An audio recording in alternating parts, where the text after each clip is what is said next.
Hey everyone, so in this video we'll try to learn more about the company Tega Industries Limited, how the fundamentals of these company is, and also we'll look at the technicals and what the charts are telling us. Okay, so we'll start with the fundamentals. The market cap, it's a small cap company with just 6,200 crores of market cap, and it has a debt of 300 crores. So how do you get that? So if you look at the enterprise value, you can even get it from the balance sheet, but if you look at the enterprise value, it is almost 312 crores higher than the market cap. That tells us that there is a little debt on the books. Okay, even the debt to equity ratio tells you that.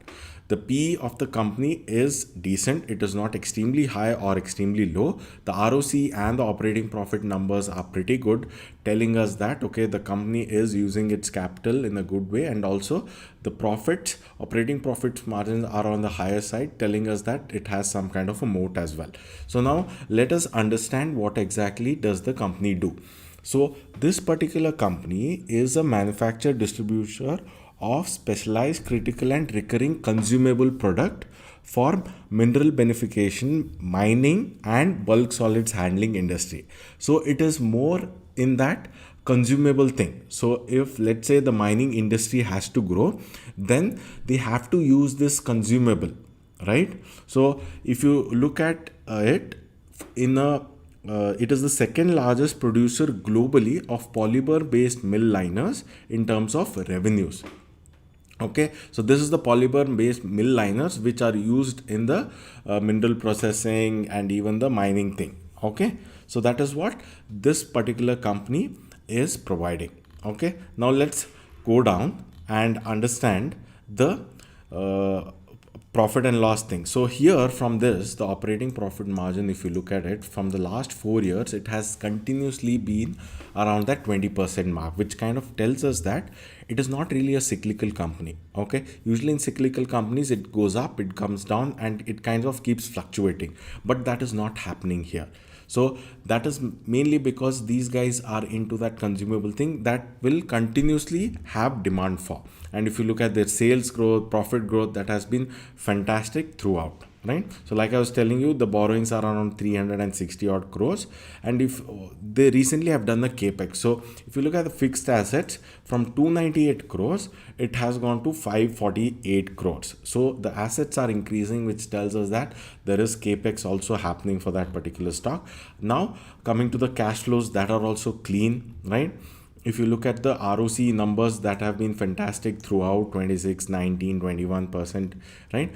Now the main part, that is the shareholding pattern. So the promoters were holding 79%, but as per SEBI rules, you can't have more than 75%. So that is why the promoters have reduced stake to 75% now. The FIs hold around 2.5, but the DIs are very bullish on this. If you look at it, HDFC has been increasing stake, right? Even Mirai Asset Tax Saver Fund, that has increased. Latest is Tata AIA Life Insurance, that has picked up 1.35% stake in the quarter gone by. But what is really important for us as retail investors is the public holding, which was 10% at the start of December 21, and it is just at 5.87% now. So slowly what is happening, the big guys are taking position, and the public is kind of losing these shares to the big guys, right? So even if you look at the number of shareholders, usually the number of shareholders are high when the more number of retailers are invested in that stock. So as the number of retail investors get out of that stock and big guys buy in, what happens, this number of shareholders, they kind of reduce. So if you look at it, it has halved, right? In a year and a half, it has come down from 1,27,000 shareholders to hardly 60,000 shareholders. Every single quarter it has been decreasing, right? So fundamentals look good, company is doing capex, right? The operating profit margins tell us that it is not really a cyclical company. And what is happening is there are no real retail holders in this company. They are continuously coming down. The big guys are taking positions in this particular stock. Now let us look at the technicals of this stock. The stock has been in stage 2. It has gone up considerably. It broke out of its listing highs somewhere around 775, and then it touched a high of 1100, but after that it has cooled off. So after cooling off, it kind of made a low of around 900 rupees, But now, even before retesting this lows, it is kind of giving you a doji telling us that the bulls are kind of showing some strength here. In the worst case scenario, it can come down to retest this 30 WMA. So why I'm kind of a little bullish on this particular stock is, see, most of the global economies are down already, and even in such down this company continues to do well. So once the global economies recover, there is more demand for all these minerals and all of that. Naturally, the demand for all these consumables is also going to go up.